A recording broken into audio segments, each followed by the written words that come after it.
হজ বিষয়ে বিস্তারিত জানতে চাই। হজ কাদের উপর ফরজ, হজের ফজিলত কি, হজ না করার ক্ষতি কি? এক কথায় অনেকগুলো প্রশ্ন আপনি করেছেন দর্শক।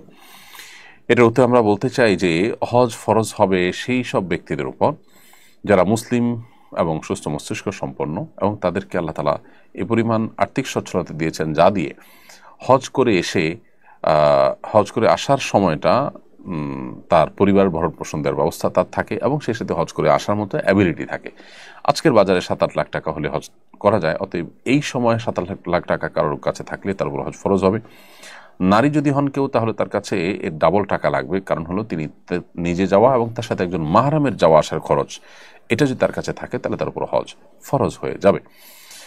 আজ থেকে অনেক বছর আগে, 10-15 বছর আগে 2.5 লাখ 3 লাখ টাকায় বাংলাদেশ থেকে হজ করা যেত। অতএব তখনকার বাজারে কারোর কাছে ওই টাকা থেকে থাকলে তার উপর হজ ফরজ হয়ে গিয়েছে। অতএব তিনি যদি তখন হজ না করে থাকেন, তাকে পরবর্তীতে যে কোনো সময় হজটা করতে হবে। এছাড়া হজের ফজিলত অপরিসীম। নবী সাল্লাল্লাহু আলাইহি ওয়াসাল্লাম বলেছেন, আল হাজ্জুল মাবরুর লাইসা লাহুল জাযাউ ইল্লাল জান্নাহ। একটি ভালো হজ, যে হজের মধ্যে কোনো অকল্যাণ নেই, যে হজে কোনো পাপাচার নেই, সেরকম একটি হজের বিনিময় জান্নাত ছাড়া আর কিছুই নয়। অন্য হাদিসে আসছে, নবী সাল্লাল্লাহু আলাইহি ওয়াসাল্লাম বলেছেন, মাল হাজ্জা ওয়া লাম ইয়াফসুক ওয়া লাম ইয়ারফুস রাজাআ কায়াউমি ওয়ালাদাতহু উম্মুহু। যে ব্যক্তি হজ করলো এবং হজ করে কোনো গুনাহের কাজ করলো না, পাপের কাজ করলো না, এবং কোনো নারীঘটিত অপরাধ করলো না, সে ব্যক্তি হজ করে ফিরে আসেন সদ্য ভূমিষ্ঠ হওয়া নবজাতক শিশুর মতো নিষ্পাপত্ব নিয়ে। আর যদি কেউ হজ এর সামর্থ্য রাখেন, এরপরে হজ না করেন, নবী সাল্লাল্লাহু আলাইহি ওয়াসাল্লাম তার ব্যাপারে সতর্ক করেছেন যে সে ইহুদি হয়ে কিংবা খ্রিস্টান হয়ে মরুক, তারপরে তার কোনো দায় দায়িত্ব নেই। একজন বিবাহিত ব্যক্তি প্রবাসে এসে শয়তানের ধোকায় পড়ে জেনায় লিপ্ত হয়েছে। এখন সে নিজেকে কিভাবে পরিশুদ্ধ করবে? দেশে গিয়ে স্ত্রীর সঙ্গে স্বাভাবিক জীবন যাপন করতে পারবে কিনা, নাকি কোনো বিধিনিষেধ আছে? কেউ যদি প্রবাসে গিয়ে শয়তানের ধোকায় পড়ে কোনো প্রকার জেনায় লিপ্ত হয়ে যান, তিনি তওবায়ে নাসুহা করবেন, তার কৃতকর্মের জন্য নিজেকে ভৎসনা করবেন, আত্মশাসন করবেন, তওবায়ে নাসুহা করবেন, এবং আল্লাহর কাছে মাপ চেয়ে নিজের পাপ মোচন করার চেষ্টা করবেন।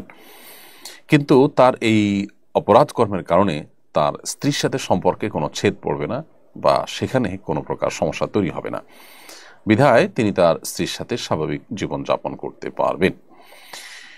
এরপরে প্রশ্ন হলো, জাতিসংঘ মহাসচিব আন্তোনিও গুতেরেস ঢাকায় জাতিসংঘের আবাসিক কার্যালয়ের নতুন অফিসের আনুষ্ঠানিক উদ্বোধন করেছেন। বিষয়টাকে কিভাবে দেখছেন? দেখুন, বিশ্বের বিভিন্ন জায়গায় জাতিসংঘের আবাসিক কার্যালয় যে সমস্ত জায়গায় হয়েছে, সে সমস্ত জায়গায় স্থানীয় মূল্যবোধ বিরোধী কাজ করার অভিযোগ আছে। আর এই জন্য ওলামায়ে কেরাম শুরু থেকে এটা বিরোধিতা করে আসছেন।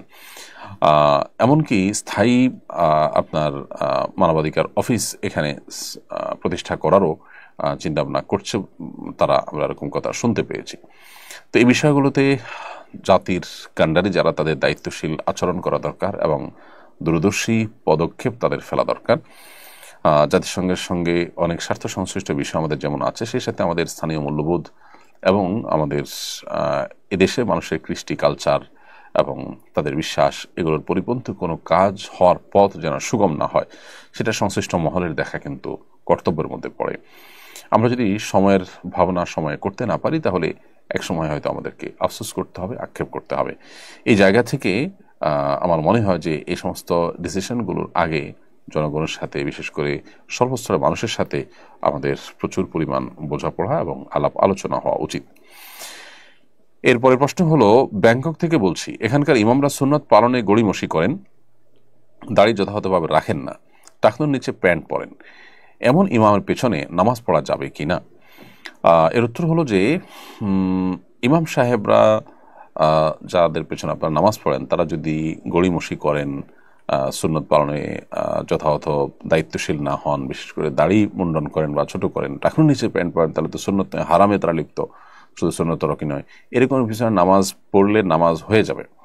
কিন্তু আপনার আশেপাশে যদি কোনো মুত্তাকি ইমাম পান, যিনি এই সমস্ত ফাসিকি এবং এই সমস্ত গুনাহে লিপ্ত নন, সেই ইমামের পিছনে আপনি নামাজ পড়বেন যদি সেই সুযোগটা থাকে। না থাকলে যিনি আছেন তার পিছনে আপনি নামাজ পড়বেন। কারণ হলো, আমাদের দেশে অনেকেই আছেন যারা মনে করেন যে ইমাম ফাসেক হলে তাহলে আমরা একা একা বাসায় পড়বো। আসলে একা একা বাসায় নামাজ পড়ার কোনো সুযোগ নেই, যদি ইমাম, আল্লাহ না করুন, ফাসিক হন, খারাপ মানুষ হন। তারপর আপনাকে তার পেছনেই নামাজ আদায় করতে হবে জামাতের স্বার্থে, যদি আপনি এটাকে আপনার জন্য যদি বিকল্প কোনো পথ আপনার জন্য যদি না থাকে সেক্ষেত্রে। এরপরে প্রশ্ন করেছেন একজন, বর্তমানে সৌদি সরকার নির্দিষ্ট শর্ত সাপেক্ষে মহিলাদের মাহারাম ছাড়া হজ করার অনুমতি দিয়েছে। এই অনুমতি গ্রহণ করে মাহারাম ছাড়া হজ করা যাবে কি না?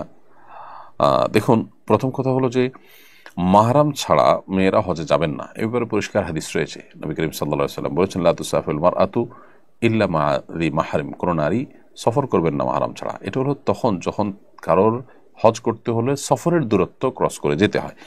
যিনি হজের এলাকাতেই আছেন তিনি যদি একা একা হজ করে ফেলেন তার হজ হয়ে যাবে, কারণ এটা সফরের দূরত্ব নয়। আর যারা সফরের দূরত্ব থেকে আসবেন তারা মাহরাম সাথে নিয়ে আসবেন, এটাই হলো সংখ্যাগরিষ্ঠ ইমামদের ফতোয়া। যদিও এক্ষেত্রে কোনো কোনো আলেমের ভিন্ন মত রয়েছে। সমকালীন ওলামাদের মধ্যে থেকে অনেক নির্ভরযোগ্য আলেম, অনেক ঠিক না, কোনো কোনো নির্ভরযোগ্য আলেম তারা বলেছেন যে যদি অন্যান্য নারীদের সাথে যান এবং সে সমস্ত নারীরা তার বিপদে আপদে তার পাশে দাঁড়াবেন এরকম স্কোপ থাকে, তাহলে সেক্ষেত্রে তাদের সাথে গেলেও হজ আদায় হয়ে যাবে। তো এরকম শক্তিশালী মত কিন্তু রয়েছে। এরপরের প্রশ্ন হলো, হজ কত প্রকার ও কি কি? এর মধ্যে কোন হজ করা উত্তম? আগামী বছর আমি হজে যাব ইনশাআল্লাহ, কোন হজ করার পরামর্শ আপনি দিবেন? প্রথম কথা হলো যে হজ 3 প্রকার, হজে ইফরাদ, হজে তামাত্তু এবং হজে কেরান। হজে ইফরাদ, হজে তামাত্তু, হজে কেরানের মধ্যে কোন হজ উত্তম, এটা নিয়ে ফুকাহা ইকরামের মধ্যে, ওলামা ইকরামের মধ্যে একাধিক মত রয়েছে। অনেক ওলামা ইকরামের বক্তব্য হলো যে হজের ক্ষেত্রে হজে তামাত্তু উত্তম, এবং এই মতের সপক্ষে বহু ওলামা ইকরাম রয়েছেন। বর্তমান বিশ্বে বেশিরভাগ মানুষই প্রায় হজে তামাত্তু করে থাকেন। তামাত্তু হজ উত্তম হওয়ার সপক্ষে যুক্তি বা দলিল হলো নবী সাল্লাল্লাহু আলাইহি ওয়াসাল্লাম নিজে তামাত্তু হজ করেছেন, এই মর্মে অনেক শক্তিশালী এবং বিশুদ্ধ হাদিস রয়েছে। কেউ কেউ অবশ্য হজে ইফরাদকে উত্তম বলেছেন, শুধু হজ, আর হজে কেরানকে উত্তম বলেন হানাফি মাযহাবের ওলামা ইকরাম এবং আরো অনেক ওলামা ইকরাম। হজে কেরানটা হলো আমরা উমরা এবং হজ দুইটারই নিয়ত করব, কিন্তু উমরা করে হালাল না হয়ে তারপর আমরা হজ করব। একই এহরামে হজ উমরা দুইটা করা, উমরা করে তারপর হজ করা, এটা হলো কেরান। আর উমরা করে হালাল হয়ে তারপরে হজ করা, সেটা হলো হজে তামাত্তু। আর শুধু হজ করা সেটা হলো হজে ইফরাদ। সাধারণত একদম শেষ মুহূর্তে যারা যান তারা হজে ইফরাদ করে থাকেন। তো আপনার জন্য উত্তম কোনটা আমি সেটা বলবো যে আপনি যদি আগে থেকে জানান, অনেক আগে থেকে, তাহলে হজে তামাত্তুই করবেন, আর শেষ মুহূর্তে গেলে হজে কেরান করতে পারেন। আমি একজন ট্রাভেল ব্যবসায়ী, আমি মানুষকে বিদেশে যেতে সহযোগিতা করি। আমার মাধ্যমে কেউ বিদেশে গিয়ে কোনো গুনাহের কাজ করলে আমি গুনাহগার হব কিনা, এক্ষেত্রে আমার করণীয় কি? প্রিয় দর্শক, কেউ বিদেশে গিয়ে কি করবেন না করবেন এটার দায়টা একান্তই তার। আপনি তার জন্য প্রসিডিউর করে দিলে ইনশাআল্লাহ আপনি গুনাহগার হবেন না। আল্লাহ তাআলা বলেছেন, আল্লাহ তাজরু ওয়াসিরাতুন বিজরা উখরা। কোরআনের বিভিন্ন জায়গায় একই বিষয়ে আল্লাহ তাআলা বলেছেন যে কোনো পাপের বোঝা, কারোর পাপের বোঝা অন্য কেউ বহন করবে না। সেই জায়গা থেকে আপনি ইনশাআল্লাহ তাআলা এর দায় আপনাকে নিতে হবে না। তবে একই সাথে আপনি যদি বিদেশে মানুষজন পাঠান, বিশেষ করে শ্রমিকদেরকে, তাহলে সেক্ষেত্রে তাদের সাথে কোনো প্রতারণা যেন না হয়, মিথ্যাচার যেন না হয়, সে বিষয়ে আপনাকে সর্বোচ্চ দায়িত্বশীল থাকতে হবে। সম্প্রতি সরকারি হাজিরের সুবিধার্থে লাব্বাইক অ্যাপ চালু করা হয়েছে। অ্যাপে রেজিস্ট্রেশন করতে জেন্ডার অংশ রাখা হয়েছে আদার্স। এটা নিয়ে অনেকে সমালোচনা করেছেন। বিষয়টা কতটা গুরুতর মনে করেছেন? গুরুতর তো বটেই, তবে আনন্দের বিষয়, আলহামদুলিল্লাহ, বিষয়ে মাননীয় ধর্ম উপদেষ্টা মহোদয়ের দৃষ্টি আকর্ষণ করা হলে তিনি এটাতে আদার্স এই ঘরটি তুলে দিয়েছেন, যার কারণে এখন অ্যাপ রেজিস্ট্রেশন করতে গেলে আর এটা থাকছে না। সাথে সাথে তারা অ্যাকশন নিয়েছেন, সেজন্য সংশ্লিষ্ট সবাই ধন্যবাদ পেতেই পারেন। কিন্তু প্রসঙ্গত এটি আমাদের জেনে রাখা দরকার যে নারী, পুরুষ এবং আদার্স, এই আদার্স বলে এখানে সমকামীদেরকে ঢোকানোর একটা অপচেষ্টা, ট্রান্সজেন্ডারদেরকে ঢোকানোর একটা অপচেষ্টা চলছে।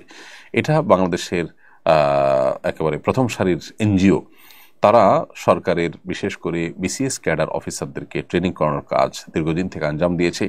তাদের প্রশিক্ষণ যে সমস্ত বিসিএস ক্যাডার অফিসাররা পেয়েছেন, তারা সবাই মূলত এই বিষে বিষাক্ত, জেনে হোক না জেনে হোক, বুঝে হোক না বুঝে হোক, তারা আমাদের সমাজে এইভাবে দিন দিন সেটাকে সমকামী বান্ধব তারা করছেন, এবং মানুষের যে পরিচয় সেখানে ব্যাপক পরিবর্তন আনার একটা নীল নকশার অংশ এটি। যার কারণে সব মিনিস্ট্রিতেই, সব ফরমে আমরা দেখতে পাচ্ছি এই জিনিসটা ব্যাপকভাবে ঢুকে গেছে। এরপরের প্রশ্ন হলো বদলি হজ কিভাবে করে, নিয়মটা একটু জানাবেন দয়া করে। বদলি হজের নিয়ম হলো নিজের হজ আগে করতে হবে অন্য কোনো বছরে, এরপরে আপনি বদলি হজ করতে পারেন। যার তরফ থেকে বদলি হজ করবেন তাকে আপনি তার তরফ থেকে আপনি নিয়তটা করবেন, অর্থাৎ যখন আপনি এহরাম পরে নিয়ত করতেছেন আল্লাহ আমি তামাত্তু হজের জন্য হাজিরা দিলাম লব্বাইক, তখন আপনি নিয়ত করবেন আল্লাহ আমি অমুকের ছেলে অমুক বা অমুকের তরফ থেকে আপনার কাছে হজের জন্য হাজিরা দিচ্ছি। এরপরে লব্বাইক আল্লাহুম্মা লব্বাইক পড়া শুরু করবেন, তার পক্ষ থেকে নিয়ত করে স্টার্ট করবেন। এরপরে পুরো হজের অন্য সব কার্যক্রমগুলো আপনি একা হজ করলে যা যা করতেন এখানেও তা করবেন। দোয়ার জায়গাগুলোতে তার জন্য বিশেষভাবে দোয়া করবেন, নিজের জন্য আপনি দোয়া করতে পারবেন। এ হলো হজ্জে বদল বা বদলি হজের নিয়ম। আলাদা কোনো প্রসেস নেই যে বদলি হজে আলাদা কোনো কাজ করতে হবে, শুধুমাত্র নিয়তের সময় তার নিয়তটাকে ইনক্লুড করা ছাড়া। এছাড়া আমাদের অনেকে আছেন যারা বদলি হজ করেন আবার পারিশ্রমিক নেন। এ ব্যাপারে হাম্বলি মাযহাব উলামা ইকরাম যদিও পারিশ্রমিক নেওয়া জায়েজ বলেছেন, কিন্তু হানাফি মাযহাব উলামা ইকরাম এটাকে কড়াভাবে নিষেধ করেন এবং এই মতটা অধিকতর যুক্তিযুক্ত। যার কারণে বদলি হজ করে আপনি বিনিময় নিলেন, যার বদলি হজ করলেন তার কাছ থেকে, তার ওয়ারিসদের কাছ থেকে, এটা কিন্তু জায়েজ হবে না। তাওহিদুল ইসলাম আপনি লিখেছেন পরীক্ষায় ভালো ফলাফল করার জন্য কোনো দোয়া আছে কিনা।